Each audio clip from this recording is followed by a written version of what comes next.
সাবেক বিসিবি সভাপতি নাজমুল হাসান পাপন সহ বাংলাদেশের ক্রিকেটার সাকিবের বিরুদ্ধে হত্যা মামলা দায়ের করা হয়েছে। কিন্তু কেন সাকিবের বিরুদ্ধে কোনো পদক্ষেপ নিচ্ছে না, কেনই বা চুপ আছেন বিসিবি? পাপন যখন ক্রিকেট বোর্ডের সভাপতি ছিলেন তখন তিনি সাকিবকে কিছু বলতেই পারেননি। এবার নতুন বিসিবিও কি একই পথে হাঁটছে?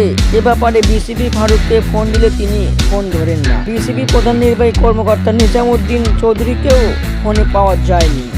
এদিকে কেন চুপ রয়েছে বিসিবি? এক কর্মকর্তা জানিয়েছে, বোর্ড আগে হত্যা মামলার বিষয়ে জানবে, বোর্ড আলোচনা করে তারপর একটা সিদ্ধান্ত নেবে বিসিবি কর্তারা। দর্শক, কোটা সংস্কার আন্দোলন ও সরকার পতনের দাবিতে সংঘর্ষ চলাকালে 5ই আগস্ট পোশাক কারখানার কর্মী রুবেল গুলিবদ্ধ হন। চিকিৎসাধীন অবস্থায় তিনি মারা গেলে তার বাবা রফিকুল ইসলামের করা মামলায় সাকিবকে আসামি করা হয়। রুবেল হত্যায় 156 জনের বিরুদ্ধে হত্যা মামলা আসামি করা হয়েছে। বৈষম্য বিরোধী ছাত্র আন্দোলনের সময় দেশের বাইরে ছিলেন সাকিব। দ্রুত তার বিরুদ্ধে একটা সিদ্ধান্ত নেবে বিসিবি কর্তারা। দর্শক, আপনাদের মতামত কমেন্টের মাধ্যমে জানিয়ে দিন।